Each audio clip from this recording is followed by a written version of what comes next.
ሰላም እንዴት ናችሁ? ዶክተር ዮናስ ነኝ። ዛሬ ይዤላችሁ የመጣሁት አካላዊ ጤንነታችን የአእምሮ ህመም ወይም ደግሞ የአእምሮ ጤንነት ላይ ምን አይነት ተጽዕኖ ያመጣል የሚለውን ነው። መጀመሪያ አንድ ታሪክ ነግራችኋለሁ። አንዲት ሴት ወደ 40ዎቹ ዕድሜ የምትገመት ናት። ዲፕሬስድ ሆናለች እና ለዲፕሬሽን የተለያዩ የስነ ልቦና ህክምና ሞከረች። ምንም ለውጥ የለው።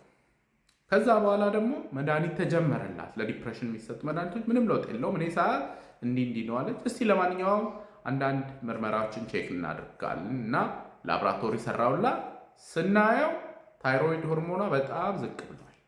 ከዛ በኋላ እስቲ የዲፕሬሽኑ መድኃኒት ይቆይና ለታይሮይዱ መድኃኒት ልስጥሽ አልኳት፣ ሰጠዋል። ከተወሰነ ጊዜ በኋላ የታይሮይድ መጠኗ ተስተካከለ፣ ዲፕሬሽኑ እልም ብሎ ጠፋ። አንዳንድ ጊዜ አካላዊ ህመሞች መገለጫቸው ልክ እንደ ዲፕሬሽን፣ ልክ እንደ ጭንቀት፣ ልክ እንደ አእምሮ ህመም ሊመስለን ይችላል። ግን መጀመሪያ በትክክል ምርመራ ካደረግን እነዚህን ማስተካከል እና የአእምሮ ህመሙንም እንዲስተካከል ማድረግ ይቻላል ማለት ነው። አካላዊ ህመሞች በተለያየ መንገድ የአእምሮ ጤንነትን ኢንፍሉዌንስ ያደርጋሉ። ለምሳሌ አንድ ሰው HIV አለበት ቢባል ለተወሰነ ቀናት ይረባበሻል፣ ይጨነቃል፣ ወዘተ። ጭንቀቱ የመጣው በአካላዊ ህመሙ ዜና ምክንያት ነው ማለት ነው። ከላይ እንደነገርኳችሁ እንግዲህ የታይሮይድ መጠን ዝቅ ሲል የድብርት አይነት ስሜት ሰዎች ላይ ሊያመጣ ይችላል። ልክ የታይሮይድ ሆርሞን ዝቅ ማለቱን እሱን ስናክመው ዲፕሬሽኑ እልም ብሎ ይጠፋል ማለት ነው።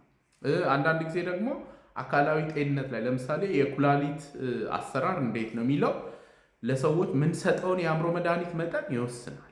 ለምሳሌ ለባይፖላር ህመም ሊቲየም የሚባለው ከዚህ በፊት ቪዲዮ ሰርች የላቸዋል። በጣም አሪፍ መድኃኒት ነው።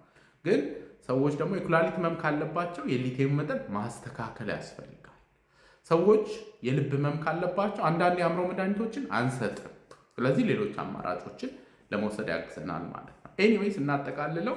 በተለይ የመጀመሪያው ኢቫሉዌሽን ላይ ሳይኪያትሪስት ጋር ሄዶ መታየት ጥሩ ነው፣ ስነ ልቦናዊ ነገሮችንም ለማወቅ ከዛ ደግሞ አካላዊ ጤንነት ጋር የተያያዙ ምርመራዎችንም ቼክ ለማድረግ የመጀመሪያው ኢቫሉዌሽናችሁ።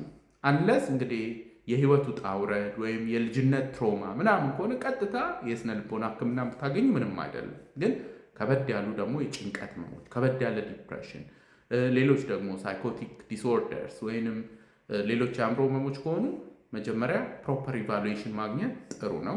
ለዛሬ እንግዲህ ይዤላችሁ የመጣሁት ይህንን ይመስላል። ሁልጊዜ እንደምለው ያለ አእምሮ ጤና የለም። ደህና ሁኑ።